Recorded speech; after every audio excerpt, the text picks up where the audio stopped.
اور رحمان کس کی صفت ہے؟ ان دونوں میں فرق کیا ہے؟ بہت سارے فرق علماء نے لکھے، ایک فرق کہنا چاہتا ہوں، رحمان صرف اللہ کا نام ہو سکتا ہے، کسی اور کا نام نہیں ہو سکتا۔ رحمان صرف اللہ کا نام ہو سکتا ہے، کسی اور کا نام نہیں ہو سکتا۔ رحیم عام ہے، اللہ کا نام بھی ہو سکتا ہے، کسی اور کا بھی ہو سکتا ہے۔ توجہ، اب قرآن کی آیت پڑھیے، میرا رب ارشاد فرماتا ہے لقد جاءکم رسول من انفسکم عزیز علیہ ما عنتم حریص علیکم بالمؤمنین رؤوف الرحیم۔ اب رحیم بسم اللہ میں اللہ کی صفت ہے اور یہاں رحیم حضور کی صفت ہے۔ بات سمجھ آئیے؟ اب ذرا غور کیجئے نقطے پہ، یعنی رحیم یہاں اللہ کی صفت ہے، وہ حضور کی بھی صفت ہے۔ اب ذرا غور کریں، بسم اللہ کے آخر میں آ گیا الرحیم، اور با سے ابتدا ہے اور الرحیم پر انتہا ہے، تو با سے اشارہ حضور کی ذات کی طرف۔ الرحیم جیسے اللہ کی صفت ہے، اسی طرح حضور کی بھی صفت ہے۔ اب اللہ فرمانا یہ چاہتا ہے بسم اللہ کی ابتدا بھی حضور سے، بسم اللہ کی ابتدا بھی حضور سے، بسم اللہ کی انتہا بھی حضور پر، کائنات کی ابتدا بھی حضور سے، کائنات کی انتہا بھی حضور پر۔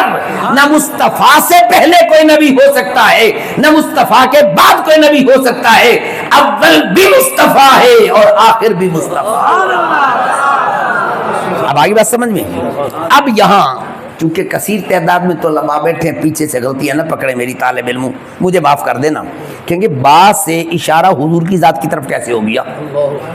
ٹھیک ہے، وہ تو میں نے ایت پڑھ دی نا، یعنی آیت کے اندر لفظ رحیم آ گیا، تو یہاں پوچھیں گے با سے مراد کیا ہے؟ اب یہ جتنے طلباء شرح میں تعمیل پڑھ چکے ہیں نا، وہ جانتے ہوں گے با کو حرف جار کہتے ہیں۔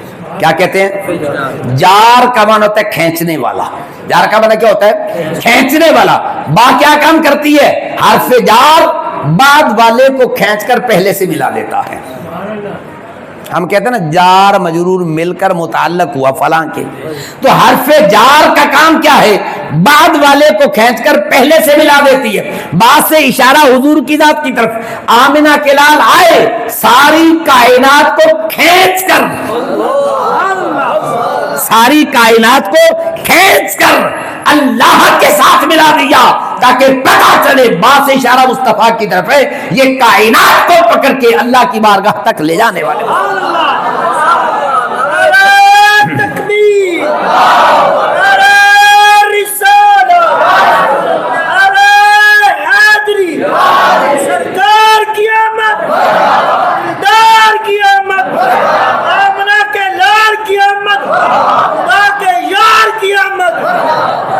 اب قرآن کے لفظ سنی، قرآن فرماتے ہیں وَاعْتَصِمُوا بِحَبْلِ اللَّهِ جَمِيعًا وَلَا تَفَرَّقُوا وَاذْكُرُوا نِعْمَةَ اللَّهِ عَلَيْكُمْ إِذْ كُنْتُمْ أَعْدَاءً فَأَلَّفَ بَيْنَ قُلُوبِكُمْ فَأَصْبَحْتُمْ بِنِعْمَتِهِ إِخْوَانًا وَكُنْتُمْ عَلَى شَفَا حُفْرَةٍ مِّنَ النَّارِ۔ تسی سارے جہنم دے کنارے تے پہنچ چکے سو، بالکل ایک سیکنڈ باقی بس گیا کہ تسی جہنم میں چاہ ڈگا ڈالے سو۔ آمنہ کا لال آیا کھینچ کھینچ کے، کھینچ کھینچ انقذکم، آمنہ کا لال آیا کہا میں ان کو جہنم میں نہیں گرنے دیتا، دوڑ کے آئے میرے مصطفیٰ کی ذات، ایک ایک کو پکڑ کے جہنم سے نکال کے جنت تک لے کے گئے، تاکہ پتہ چلے آمنہ کا لال مخلوق کو پکڑ پکڑ کے اللہ کی بارگاہ تک پہنچانے کے لیے آئے۔ اللہ شفا حفرت من النار، تم تو بالکل جہنم کے گڑے تھے۔ اچھا ایک حدیث میں تشبیہ دی گئی ہے بڑی عجیب، اے تسی کدی دیکھا موم بتی بلدی ہوئے نا، موم بتی ادھو کے پروانے ہم دینا۔ اب پروانے کس لیے آتے ہیں؟ اس بارے میں آپ نے ایک بات سنی ہوگی، دوسری میں ذکر کر دیتا ہوں۔ کہتے ہیں کہ پروانہ یہ موم بتی کا ہوتا ہے پروانہ، ٹھیک ہے، اس پہ جان قربان کرنے کے لیے آتا ہے۔ کئی فلسفی کہتے ہیں نہیں، یہ پروانہ جان قربان کرنے کے لیے نہیں، یہ اصل میں موم بتی کا دشمن اس کو بجھانے کے لیے آتا ہے۔ یہ فلسفی کی اپنی اپنی رائے ہے، کوئی کہتا ہے یہ اس کو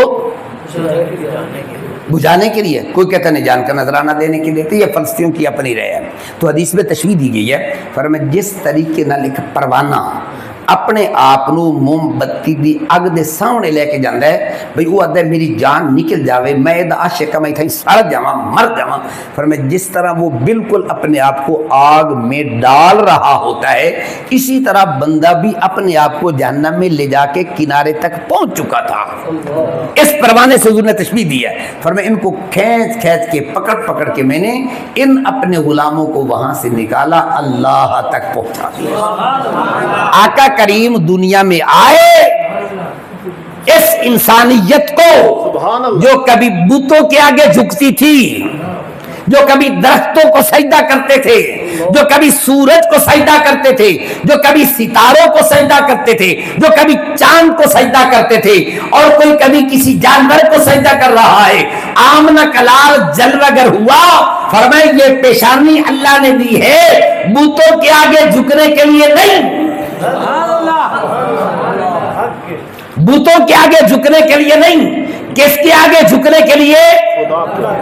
ہن تسی اوکھے بولو گے، میں نے پتا ہے میں جملہ بڑا اوکھا کہنا ہے، یہ پیشانی بتوں کے آگے جھکنے کے لیے جملہ بدل دوں، یہ پیشانی بادشاہوں کی دہلیز پہ جھکنے کے لیے نہیں ہے۔ آگے جملہ سمجھ میں نہیں، ابھی اور آگے چلتا ہوں، یہ پیشانی بتوں کے آگے جھکنے کے لیے نہیں ہے، بادشاہوں کی دہلیز پہ جھکنے کے لیے نہیں ہے، امریکہ کی دہلیز پہ سجدہ کرنے کے لیے یہ پیشانی نہیں بنی، یورپ کے آگے جھکنے کے لیے، اگر جملہ کہہ دوں دربار پہ جھکنے کے لیے بھی تو نہیں بنی ہے۔ تو بھائی یہ پیشانی اگر دربار پہ جھک سکتی ہے تو پھر چاچے امریکہ کا دربار پہ بڑا دربار ہے نا بھائی، یہ پیشانی کیوں بنی ہے؟ صرف اور صرف اللہ کے آگے جھکنے کے لیے۔ آئیے